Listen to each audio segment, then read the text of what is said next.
నమస్కారం. తెలుగు ప్రజలందరికీ భోగి, సంక్రాంతి, కనుమ పర్వదిన శుభాకాంక్షలు. మీకు మీ కుటుంబ సభ్యులందరికీ ఆయు ఆరోగ్య అష్టైశ్వర్యాలు ప్రసాదించాలని ముక్కోటి దేవతల్ని, సర్వమత దేవతల్ని హృదయపూర్వకంగా ప్రార్థిస్తూ తిప్పరాజు రమేష్ బాబు, జర్నలిస్ట్. ఈ మధ్యకాలంలో బాబు గారి నిర్వాకాలు చాలా ఎక్కువైపోయినాయి. ఆయన ఏమేమి మాట్లాడుతున్నాడో ఆయనకి అర్థం అవడం లేదు. మతి కూడా భ్రమించిందేమో అనిపిస్తోంది జనాలకి. పల్లకి మోసే స్థాయి నుంచి, అంటే ప్రధానమంత్రులను చేసి రాష్ట్రపతులను చేసే స్థాయి నుంచి, పల్లకి మోసే స్థాయి నుంచి పాడి మోసే స్థాయికి వచ్చేసారు చంద్రబాబు గారు. బాబు గారు 2019లోనే తెలుగుదేశం పార్టీకి సగం పాడి కట్టారు. నువ్వు మోసి చూపిస్తున్నావు. పూర్తిగా తెలుగుదేశం పార్టీని పాతాళ లోకానికో, సముద్ర జలాలలోకో, సముద్ర గర్భంలోకో, లేకపోతే పార్టీని అస్థిగలు నిమజ్జనం చేసినట్లు పార్టీని నిమజ్జనం చేయడానికి చిన్నబాబు గారు ఎలాగో ఉన్నారు. మీరేం బెంగపడద్దు. అయినా ఒకటేంటంటే, తల్లిదండ్రులు అమ్మన్నమ్మ ఖర్జూరం నాయుడు గారు, గౌరవనీయులు, పూజ్యులు, పెద్దలు, వీరు చనిపోయినప్పుడు కనీసం వీరి శవానికి అంత్యక్రియలు చేయడం వేరు, అంత్యక్రియలు కూడా చేయలేదు, శవాన్ని మొయ్యలేదు, తల్లిదండ్రుల శవాన్ని కూడా మొయ్యలేదు.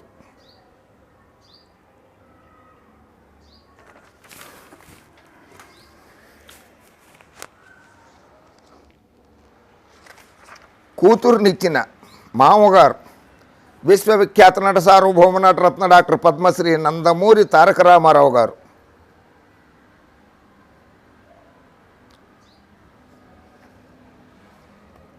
అత్తగారు బసవతారకమ్మ గారు, తల్లిదండ్రులది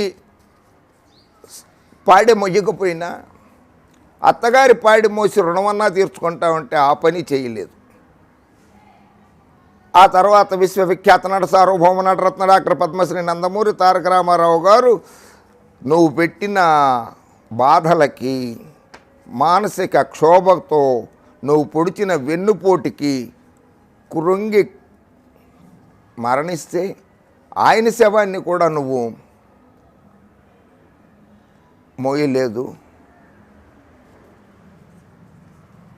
అది నీ దురదృష్టం కాదు, నీ పాపిష్టి చేతులతో ఆయన అంత్యక్రియలు చేయించుకుంటాం కానీ ఆయన పాడి మోయించుకోకపోవడం కానీ అది రామారావు గారి అదృష్టం. నీది పాపిష్టి చేతులు.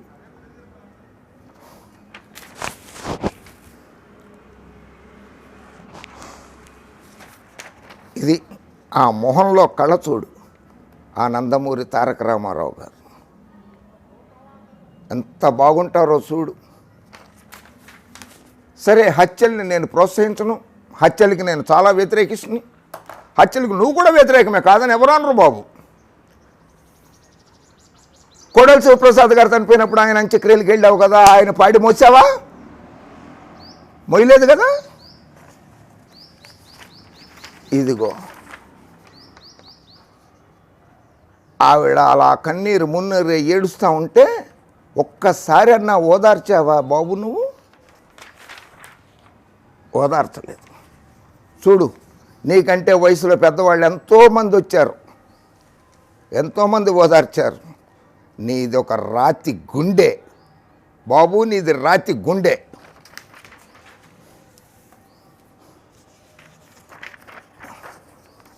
చూడు చూడు,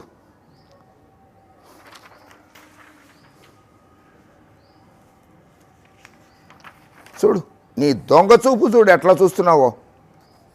మాహోగారి మొహం వంక, పద్మశ్రీ ఎన్టీ రామారావు గారి మొహం వంక, శవం వంక. నీ దొంగ చూపులే, ఎప్పుడు దొంగ చూపులే నీవి.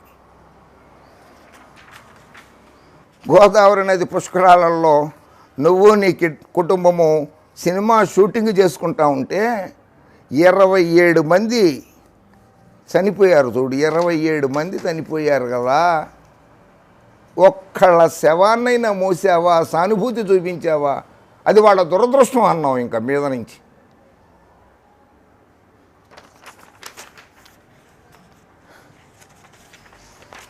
శభాష్. ఇదిగో గుంటూరు జిల్లాలో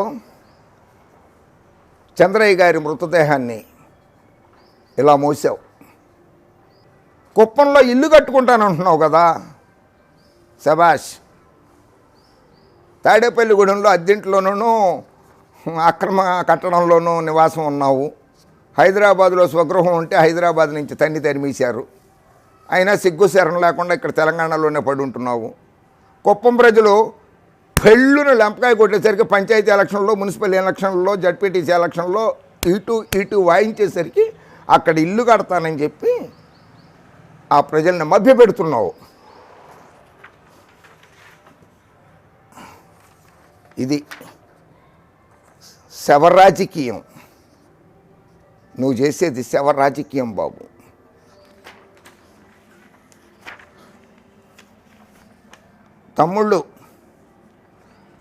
తమ్ముళ్ళు ఒక్కసారి బాగా ఆలోచించండి. తెలుగుదేశం పార్టీ కార్యకర్తలారా ఆలోచించండి. మిమ్మల్ని పావులుగా చేస్తున్నాడు ఈయన. మీ శవాలతోటి రాజకీయం చేయబోతున్నాడు. పచ్చగొట్టాలను అడ్డం పెట్టుకుని, పచ్చ వ్యవస్థలను అడ్డం పెట్టుకుని, పచ్చ మీడియాను అడ్డం పెట్టుకుని, వ్యవస్థలను అడ్డం పెట్టుకుని రాజకీయం చేద్దాం అనుకున్నాడు. చేయలేకపోయాడు. నిశ్చేష్టుడైపోయాడు. నిస్సత్తువుగా మిగిలిపోయాడు. ప్రస్తుతం కార్యకర్తలనే పణంగా పెట్టి శవ రాజకీయం చేసి రాజకీయ లబ్ధి పొంది మళ్ళీ ముఖ్యమంత్రి అవుదాం అనుకుంటున్నాడు. కానివ్వద్దు. మీరు మీ భవిష్యత్తు గురించి ఆలోచించుకోండి పచ్చతమ్ముళ్ళు. ఉజ్వల భవిష్యత్తు ఉంది మీకు. మిమ్మల్ని రెచ్చగొట్టి హింసా కార్యక్రమాల్లో పాల్గొనేలాగా, మత విద్వేషాలు రెచ్చగొట్టేలాగా, ప్రాంతీయ విద్వేషాలు రెచ్చగొట్టేలాగా,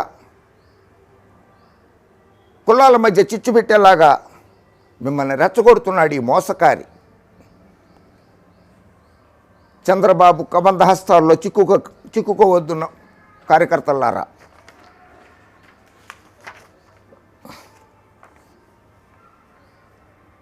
సరే,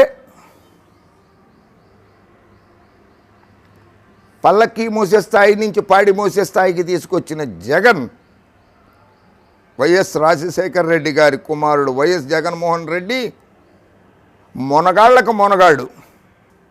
నువ్వు మోసగాళ్ళకి మోసగాడివి బాబు. నువ్వు మోసగాళ్ళకి మోసగాడివి. జగన్మోహన్ రెడ్డి మొనగాళ్ళకి మొనగాడు. జగన్మోహన్ రెడ్డి ముఖ్యమంత్రి గారు ముఖ్యమంత్రి అవడానికి ముందు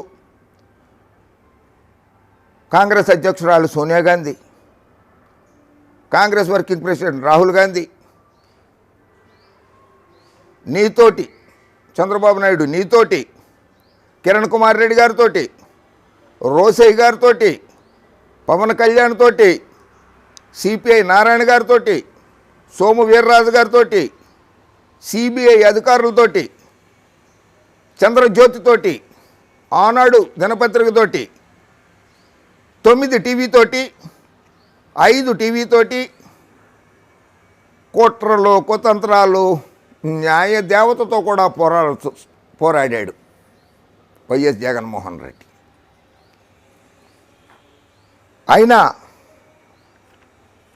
ప్రత్యర్థులు ఎంతమంది మారిపోయినా సరే హీరో జగన్మోహన్ రెడ్డి ఒక్కడే. ఇంకో 30 ఏళ్ల వరకు కూడా ఆ హీరో, ఆ జగన్మోహన్ రెడ్డి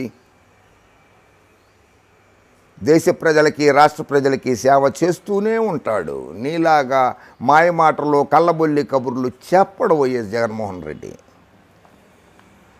70 మంది సిబిఐ అధికారులు ఇంటి మీద పడి బీభత్సం సృష్టిస్తుంటే, కుటుంబ సభ్యులందరూ బెదిరిపోతుంటే, తల్లి, భార్య, పిల్లలు అందరూ భయపడుతుంటే కూడా ఒక్కరోజు కూడా ఇది రాజకీయ కక్ష అని గుండెలు బాదుకోలేదు.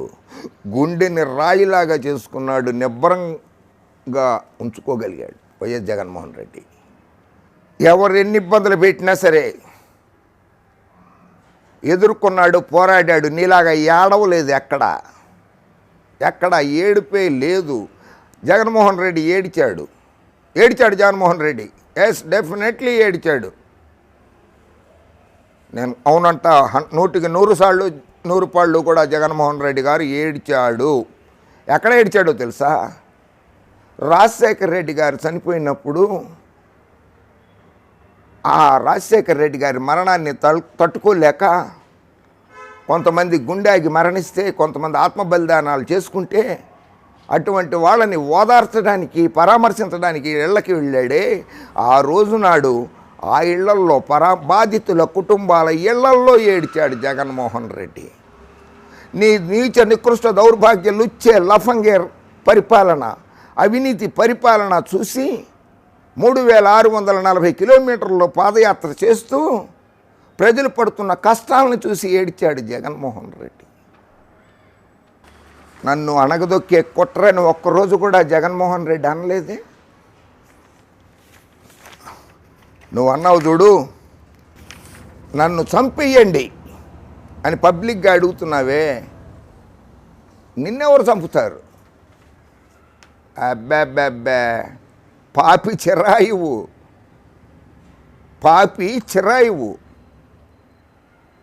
నువ్వు చాలా కాలం బ్రతుకుంటావు. నువ్వు బ్రతుకు ఉండాలి కూడా. నువ్వు బ్రతుకుంటేనే నువ్వు చేసిన తప్పులు అన్నీ కూడా రాష్ట్ర ప్రజలకు తెలుస్తాయి. నువ్వు ఎంత దాచుకున్నావో కూడా రాష్ట్ర ప్రజలకు తెలియాలి. నువ్వు ఉండగానే తెలియాలి. పైన విశ్వవిఖ్యాత నట సార్వభౌమ నటరత్న డాక్టర్ పద్మశ్రీ నందమూరి తారక రామారావు గారి ఆత్మ ఉంది, చూసావా? అది నవ్వుతూ ఉండాలి స్వర్గంలో. నీ మానసిక క్షోభను చూసి ఆ ఆత్మ నవ్వుతూ ఉండాలి. వైఎస్ రాజశేఖర రెడ్డి గారి ఆత్మ నవ్వుతూ ఉండాలి పైన. ఆయన కొడుకుని జగన్మోహన్ రెడ్డి నువ్వు పెట్టిన ఇబ్బందులు చూసి, నువ్వు పడుతున్న మానసిక క్షోభ చూసి వైఎస్ రాజశేఖర రెడ్డి గారి ఆత్మ, ఎన్టీ రామారావు గారి ఆత్మ నవ్వుతూ ఉండాలి. సరే, నువ్వు తీసుకున్న స్టాండ్, నువ్వు ఎంత మోసకారివో, నీ రాజకీయం ఎంత దౌర్భాగ్యం, నీచ నికృష్ట రాజకీయమో చూడు. 1985లో ఎన్టీ రామారావు జిందాబాద్, ఆయన్ని పొగడండి. 1995లో ఎన్టీఆర్ ముర్దాబాద్, లక్ష్మీభారతి ముర్దాబాద్, ఎన్టీఆర్ని తిట్టండి. లక్ష్మీభారతిని పెళ్లి చేసుకున్నాడు, ఆయన మీద చెప్పులు వేయండి. ఆయన పార్టీని గుంజేసుకుందాం, ఆయన బ్యాంకు బ్యాలెన్సులు గుంజేసుకుందాం, ఆయన పార్టీ సైకిల్ గుర్తును గుంజేసుకుందాం. 1995, 1999 వాజ్పేయి గారు ఉండగా జై బీజేపీ, కమలం పార్టీ జిందాబాద్, భారతీయ జనతా పార్టీ జిందాబాద్ అని చెప్పి పొగిడించావు. 2004లో బీజేపీని తిట్టండి, మోడీ గారిని తిట్టండి, వాజ్పేయి గారిని తిట్టండి, అమిత్ షా గారు వస్తే రాళ్ళేయించండి అన్నాం. 2008లో తెలంగాణని పొగడండి, 2010లో తెలంగాణని తిట్టండి, 2009లో టీఆర్ఎస్తో పొత్తు పెట్టుకోవాలి కదా, అందుకని తెలంగాణని పొగడండి. 2010లో తెలంగాణని తిట్టండి, 2012లో మళ్ళీ తెలంగాణని పొగడండి, 2013లో సోనియాని తిట్టండి. ఎందుకంటే నరేంద్ర మోడీ గారి నేతృత్వంలోని భారతీయ జనతా పార్టీతో పొత్తులో పెట్టుకోవాలి కనుక సోనియా గాంధీని తిట్టండి. 2014లో మోడీ గారిని పొగడండి. మోడీ గారిని ఏమన్నావు నువ్వు? మోడీ నాకంటే చాలా జూనియర్, మోడీ ఒక అహంకారి, మోడీ ఈ దేశాన్ని నాశనం చేశాడు, మోడీ తప్ప ఎవరైనా సరే నాకు ఓకే, మోడీని ఆంధ్రప్రదేశ్లో అడుగుపెట్టినాను, మోడీ గోద్రా నరహంతకుడు, మోడీని హైదరాబాదులో అడుగుపెట్టినాను, మోడీ పెళ్ళాంను వదిలేశాడు, మోడీ మతతత్వ శక్తి, మత పిచ్చోడు, అలా అనాల్సినవన్నీ అనేసావు. స్వయాన బావుమరిది వియ్యంకుడైనటువంటి బాకీ గారితో కూడా నటుడితో కూడా హిందీలో కూడా బండబూతులు తిట్టించేసాం. నువ్వు తిట్టిన తిట్లు హిందీలో తెలుగులో తిడితే ఆయనకి మోడీ గారికి అర్థమైనయో కాలేదని చెప్పి ఆయనతో హిందీలో తిట్టించేసావు. అమిత్ షా గారి మీద తిరుపతిలో రాళ్ళు వేయించావు. నిన్ను నమ్ముకున్నాడు కదా అచ్చెన్నాయుడు గారు. అచ్చెన్నాయుడు గారు అన్నయ్య గారు ఎర్రన్నాయుడు గారు, ఆయన చనిపోయినప్పుడు ఆయన పాడి మోసావా? మొయ్యలేదు. ఎందుకంటే ఆయన బీసీ కులస్తులా? కులం అడ్డం వచ్చిందా పాడి మోయడానికి? పదవి పోయింది. ఎక్కడ సిబిఐ వాళ్ళు ఎంట పడతారో, ఆస్తుల మీద అక్రమాస్తుల మీద విచారణ జరుగుతుందన్న భయానికి 20 నుంచి మోడీ గారిని పొగడాలి. మన పార్టీ రాజ్యసభ సభ్యులను, మన పార్టీ సభ్యుల్ని, ఎంపీలని బీజేపీలో కలిసిపోండి అని చెప్పి పంపించేయాలి. అయినా బాబు గారు, మీరు టూరిజం లీడర్, ఆంధ్రప్రదేశ్కి ట్రావెలింగ్ లీడర్, టూరిజం లీడర్, పర్యాటకుడివి నువ్వు. తెలంగాణలో 310 రోజులు ఉన్నావు, ఆంధ్రాలో 40 రోజులు ఉన్నావు, బయట విదేశాలు ఇతర రాష్ట్రాల్లో 15 రోజులు ఉన్నావు. ఓ సంవత్సరంలో ఎన్ని? తెలంగాణలో 310 రోజులు, ఆంధ్రాలో 40 రోజులు, విదేశాలు బయట రాష్ట్రాలలో 15 రోజులు ఉన్నావు. 15. పవన్ బాబు అయితే ఆ గాలి సింగ్ గారు తెలంగాణలో 325 రోజులు ఉన్నారు, ఆంధ్రాలో 30 రోజులు ఉన్నారు, బయట 10 రోజులు ఉన్నారు. ప్రభుత్వ తీరు వల్లే కొడవలి ప్రసాద్ ఆత్మహత్య చేసుకున్నారు. బీజేపీ నాయకుడు రఘురామ్ గారు అన్నారు. నీకంత సపోర్ట్ చేసిన కోడెల శివరాం గారిని, భౌతికాయాన్ని పాడి మోసావా? మొయ్యలేదు.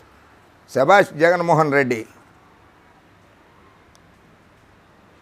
పల్లకీలు మోసి ప్రధానమంత్రులను చేశాను, రాష్ట్రపతులను చేశాను, పల్లకీలు మోసేటువంటి చంద్రబాబు నాయుడిని పాడెలు మోసే స్థాయికి దించావు. నువ్వు మొనగాళ్ళకి మొనగాడి మిస్టర్ జగన్మోహన్ రెడ్డి. కాబోయే ప్రధాని, రాబోయే కాలానికి కాబోయే ప్రధాని చంద్రబాబు నాయుడు గారట. ఆయన ముఖ్యమంత్రిగా ఉండంగా అక్కడ తండ్రి, ఇక్కడ తనయుడు. వారెవ్వా, ఏం కలల కన్నారబ్బా మీరు. ఈయన నీ మనవడే కదా దేవాంశు. దేవాంశు పుట్టినప్పుడు ప్రతి తెలుగువాడి మీద 57,000 కోట్ల రూపాయలు అప్పు ఉంది. ప్రతి తెలుగు తల మీద పురుషులు, మహిళలు, పిల్లలు అందరూ కలుపుకుని 57,000 రూపాయలు అప్పు ఉంది. అదే నీ దేవాంశు పుట్టడమే 1800 కోట్ల ఆస్తితో పుట్టేశాడు అతని పేరు మీద. అది అభివృద్ధి అంటే కదా. అభివృద్ధి అంటే ఇదా? నీ రాష్ట్ర ప్రజల తలసరి అప్పు 57,000 రూపాయలుంటే మనవడ ఆస్తి 1800 కోట్లు. ప్రధానమంత్రి, పిఎం. వారెవ్వా, పిఎం అంటే ఏంటి? ప్రైమ్ మినిస్టర్ ఇంగ్లీష్లో, తెలుగులో ప్రధానమంత్రి, హిందీలో కూడా ప్రధానమంత్రి. పిఎం. ఎస్ బాబు గారు, మీరు నిజంగా పిఎంఏ. మీరు నిజంగా పిఎంఏ. ఆ 2 అక్షరాలు పెట్టి మిమ్మల్ని పిలవడానికి మీరు సర్వత్రా అర్హులే. పిఎం అంటే ప్రజల్ని మోసగించేవాడు, పరమ మోసగాడు, పచ్చ మోసగాడు, పిచ్చి మోసగాడు, పౌరుషం లేని మగాడు, ప్రపంచ మోసగాడు. PM. Your choice is very right. నిన్ను నమ్ముకున్న పచ్చగొట్టాలు నిన్ను ప్రధానమంత్రిని చేద్దాం, పిఎంని చేద్దాం అనుకున్నాయి కదా. Yes, your PM. నిన్ను అలాగే పచ్చగొట్టాలు, పచ్చ మీడియా నిన్ను పిఎంని చేసాయి, ప్రపంచ మోసగాడిగా చేశాయి నిన్ను, ప్రజా మోసగాడిగా తయారు చేశాయి నిన్ను. నువ్వు తయారైపోయావు. నీ మోసాలలో విశ్వవిఖ్యాత నట సార్వభౌమ నటరత్న డాక్టర్ నందమూరి తారక రామారావు గారి ప్రభుత్వాన్ని కూల్చేశావు.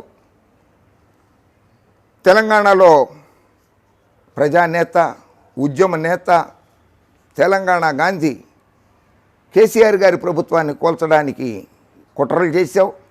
జగన్మోహన్ రెడ్డి గారి ప్రభుత్వాన్ని కూల్చడానికి ప్రయత్నాలు ప్రారంభించావు. అన్ని వ్యవస్థల ద్వారా ప్రారంభించావు. ఒక వ్యవస్థ ఏంటి, అన్ని వ్యవస్థల ద్వారా ప్రారంభించావు. కుల మతాల మధ్య చిచ్చు పెట్టడంతో సహా, మత విద్వేషాలు రెచ్చగొట్టడంతో సహా జగన్మోహన్ రెడ్డి గారి ప్రభుత్వాన్ని కూల్చడానికి ప్రయత్నాలు చేస్తున్నావు. నువ్వు పచ్చి మోసగారివి. పిఎం పచ్చి మోసకారివి. పిఎం హైటెక్ సిటీ. ఇది హైటెక్ సిటీ హైదరాబాద్లో ఉంటుంది. ఆయనే కట్టించేశాడు. హైదరాబాద్ని ఆయనే డెవలప్ చేసేసాడు. ఉమ్మడి ఆంధ్రప్రదేశ్ని అభివృద్ధి చేసేసాడు హైదరాబాద్ని అని ఈ రకమైనటువంటి నీకున్న పచ్చ మీడియా, పచ్చగొట్టాలు ప్రచారాలు చేసినాయి. వాస్తవం ఇది వాస్తవం. నువ్వు ప్రజల్ని ఎలా మోసం చేసావో, ప్రజల్ని ఎలా నమ్మక ద్రోహం చేసావో, ప్రజల్ని ఎలా నమ్మించావో. ఈయన నేదురుమిల్లి జనార్దన్ రెడ్డి గారు ముఖ్యమంత్రి, అప్పటి ప్రధానమంత్రి రాజీవ్ గాంధీ గారు ఆదేశాలు ఇస్తే మాదాపూర్ సైడ్, హైదరాబాద్ మాదాపూర్లో 10 ఎకరాలు కేటాయించి హైటెక్ సిటీ అని నామకరణం చేసి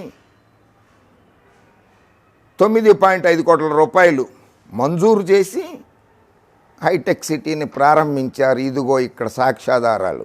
నేదురుమిల్లి జనార్దన్ రెడ్డి గారు చేశారు. అది నీ పచ్చగొట్టాలు, పచ్చపత్రికలు, నువ్వు బాకాలు ఊదారు, మేమే కట్టాం, మేమే చేశామని. తప్పు. ప్రజలారా, చంద్రబాబుకి కొమ్ము కాస్తున్న పచ్చగొట్టాలు, పచ్చపత్రికల్ని నమ్మకండి. ఇది నిజం. అసలు నువ్వు ముఖ్యమంత్రి కాకముందే భారతదేశంలో ఐటీ ఎగుమతుల్లో నేదురుమిల్లి జనార్దన్ రెడ్డి గారు ఉన్నప్పుడే ఆంధ్రప్రదేశ్ రాష్ట్రం 3వ స్థానంలో ఉంది. నువ్వు దిగిపోయే నాటికి 5వ స్థానానికి పడిపోయింది బాబు. నువ్వు ఉండగా 5వ స్థానానికి పడిపోయింది. నువ్వు లేనప్పుడు 3వ స్థానంలో ఉన్న హైదరాబాదు ఐటీ ఎక్స్పోర్ట్స్ నువ్వు అధికారంలోకి వచ్చిన తర్వాత 5వ స్థానానికి పడిపోయింది. వాస్తవం ఇది. అంతర్జాతీయంగా తెలుగుదేశం పార్టీని తీసుకెళ్ళిన నందమూరి తారక రామారావు గారి ఖ్యాతిని, ఆయన స్థాపించిన పార్టీ సింబల్ని, చిహ్నాన్ని, ఎక్కడెక్కడో ఎగిరిన జెండా ఢిల్లీ, హర్యానా, పంజాబ్, గుజరాత్, మహారాష్ట్ర, మధ్యప్రదేశ్, రాజస్థాన్, హర్యానా, బీహార్, వెస్ట్ బెంగాల్, ఒరిస్సా, తమిళనాడు, అన్ని రాష్ట్రాలలో కూడా తెలుగుదేశం పార్టీ జెండా రెపరెపలాడించారు నందమూరి తారక రామారావు గారు. ఈ రాష్ట్రాలన్నీ నేను తిరిగాను ఆయనతో, ఎన్టీ రామారావు గారితో. 16 రాష్ట్రాలు నేను తిరిగాను ఎన్టీ రామారావు గారితో, ఇంక్లూడింగ్ నాగాల్యాండ్, త్రిపుర, అస్సాం కూడా. ఎన్నికల ప్రచారానికి వెళ్ళి పచ్చ జెండాని రెపరెపలాడిస్తే నీ హయాంలో బీడీ కట్టల మీదకి తీసుకొచ్చేసావు ఆ పార్టీ సింబల్ని. నీ పలుకుబడి ఏ స్థాయికి దిగజారిందో, బీడీ కట్టల స్థాయికి దిగజారిపోయింది. చూసుకో, బీడీ కట్ట మీద ఉంది చూసుకో. ఇక్కడ సైకిల్ గుర్తు, తెలుగుదేశం పార్టీ గుర్తు. ఇదే ప్రపంచవ్యాప్తంగా తెలుగుదేశం జెండా రెపరెపలాడితే ఈ స్థాయికి. ఎస్, దానికి నువ్వు ఈ స్థాయికి దిగిపోవడానికి, ఈ స్థాయికి పడిపోవడానికి నువ్వు చేసుకున్న కర్మ. అలాగే నీకు పిచ్చెక్కడానికి, నీకు మతిమరుపు రావడానికి కారణం మొనగాళ్ళకు మొనగాడు వైఎస్ జగన్మోహన్ రెడ్డి. మంచివాడు, డాక్టర్ గారు అయినా, నీ తోడల్లుడు, నీకంటే పెద్దవాడు. ఆయన్ని ఎలా మోసం చేసావో ఆయనకి తెలుసు, నీకు తెలుసు, రాష్ట్ర ప్రజలకి తెలుసు. మళ్ళీ ఆయన దగ్గరికి వెళ్ళి నాకు సహాయం చెయ్యి అని అడుక్కుంటున్నావు.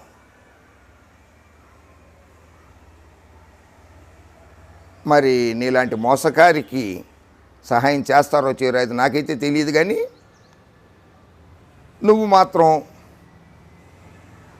నీ కుతంత్రాలతోటి, నీ మోసాలతోటి మరొకసారి ఆ మంచి వ్యక్తి, మంచి మనసున్న వ్యక్తి డాక్టర్ వెంకటేశ్వరరావు గారిని మాత్రం మభ్యపెట్టబోక, మోసం చేయబోక బాబు గారు. తమ్ముడు రామ్మూర్తి నాయుడిని గొలుసులతో బంధించేసావు, ఇంట్లో నుంచి గెంటేసావు. లక్ష్మీపార్వతిని ఇంట్లో నుంచి గెంటేసావు, పార్టీల్లో నుంచి గెంటేసావు. హరికృష్ణ గారిని నీ ఇష్టం వచ్చినట్లు వాడేసుకున్నావు. డాక్టర్ దగ్గుపాటి గారిని మోసగించేశావు. బహుమర్ది కంపు వెంకట బాలయ్య బాబుని వాడుకున్నావు, ఓ సర్టిఫికేట్ ఇప్పించేసావు. కోడెల శివప్రసాద్ని మోసం చేశావు. మోత్కుపల్లి నరసింహులు ఎస్సీ నాయకుడు ఆయనకి గవర్నర్గిరి ఇప్పిస్తా, గవర్నర్ పదవి ఇప్పిస్తానని చెప్పి ఆయన్ని మోసం చేశావు. పాపం రేవంత్ రెడ్డి గారు నీ మాటలు నమ్మి ఓటుకు నోటు కేసులో చిక్కుకుని పోయాడు, జైలుకి వెళ్ళి వచ్చాడు. ప్రస్తుతం దత్తపుత్రుడు అయిపోయినట్లున్నాడు గాలి సింగ్ గారు. ఆయన్ని వాడుకుంటున్నావు, ఎంతకాలం వాడుకుంటావో. ఆయన నీ భ్రమలో నుంచి బయటికి రాలేకపోతున్నాడు. ఆయన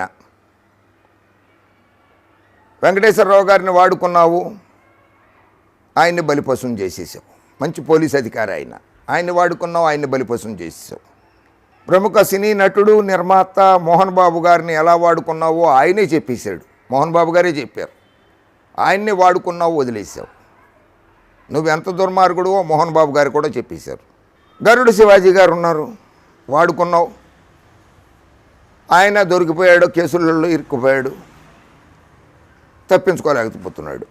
నిన్ను నమ్ముకున్నాడు రవిప్రకాష్, అతను కూడా కొన్ని కేసుల్లో ఇరుక్కోవాల్సి వచ్చింది. బీజేపీకి సహకరించే వాళ్ళంతా దేశద్రోహులే, నువ్వే అన్నావు. మోదీ త్వరలోనే మాజీ అవుతాడు. మోసాల మోడీ, అబ్బెబ్బెబ్బెబ్బే సిగ్గుపడుతుంది. మోసం అన్న పదమే సిగ్గుపడుతుంది. ఎందుకంటే అసలు నువ్వే మోసానికి రాజువి, రారాజువి, చక్రవర్తివి నువ్వే, వేరే వాళ్ళు ఎవరు కారు. మోసాల మోడీ ఇలా చేస్తారని కల్లో కూడా అనుకోలేదు. మోడీపై రాజీ లేదు, మోడీపై రెచ్చిపోతా. మోడీ జిత్తులు కోడికత్తులకి నేను భయపడను. మోడీకి వ్యతిరేకంగా బలమైన కూటమి, మోడీ హటావో దేశ్ బచావో. కాంగ్రెస్తో దోస్తీ దేశం కోసమే, దేశాన్ని ఏకం చేస్తా, మోడీని దించేస్తా. ఇవన్నీ పత్రికల్లో వచ్చిన క్లిప్పింగ్సే, నేను అన్నది కాదు, మీరు అన్నవే అవన్నీ బాబు గారు. ఏది ఒక్కడు కూడా నిలబెట్టుకోలేకపోయావు. ఎవరిని మోసం చేస్తాడు మోడీ గారు? ఎవరిని మోసం చేశారు? నిన్ను మోసం చేశారా? నీతో పాటు కలిసి పోటీ చేస్తేనే ముఖ్యమంత్రి అయ్యావయ్యా నువ్వు బాబు, లేకపోతే అయ్యి ఉండేవాడు కాదు. నువ్వే మోడీ గారిని మోసం చేసి గబుక్కుని వెళ్ళిపోయి మళ్ళీ సోనియా గాంధీ గారు, రాహుల్ గాంధీ గారు కాళ్ళు పట్టేసుకుని ఆ పార్టీతో పొత్తులు పెట్టేసుకున్నావు. నువ్వు మోడీ గారిని మోసం చేసావు. అధికారంలోకి వస్తే ఇంటికో ఉద్యోగం, ప్రతి జిల్లాకు ఒక హైటెక్ సిటీ, నిరుద్యోగులకు 2000 భృతి, గుంటూరు జిల్లా రేపల్లె రోడ్ షోలో బాబు. ఇది నీ పత్రికల్లో వచ్చిందే. ఎంత మోసమయ్యా బాబు గారు. ఇంటికో ఉద్యోగం ఇచ్చావా? ఉన్న ఉద్యోగాలే పీకేస్తేవి. ఉద్యోగాలు ఇచ్చావా? జిల్లాకు హైటెక్ సిటీ అన్నావు, అమరావతి కట్టలేకపోయావు, ఇంక జిల్లాకు హైటెక్ సిటీ ఏం కడతావు? అంటే ప్రతి జిల్లాలో కూడా స్థలాలు కొట్టేద్దామనే. అవ్వవ్వ, రాష్ట్ర రాజధానిలో కాకుండా, తెలంగాణ రాజధానిలో కాకుండా, ఆంధ్రప్రదేశ్లోని ప్రతి జిల్లాలో కూడా ఎకరాలు హైటెక్ సిటీ కట్టేసి దాని పక్కన ఎకరాలు 100 ఎకరాలు అప్పనంగా కొట్టేద్దామనే. అయ్యయ్యో, నీ మోసాన్ని ప్రజలు గ్రహించారు కనుక నిన్ను అధికారంలోకి దించేశారు బాబు. సరే, ఇక ఆఖరిగా చెప్తున్నా, జగన్తో పోటీ పడలేను, నా వల్ల కాదని ఇట్లా చేతులు ఎత్తేసి, ఇలా చేతులు ఎత్తేసి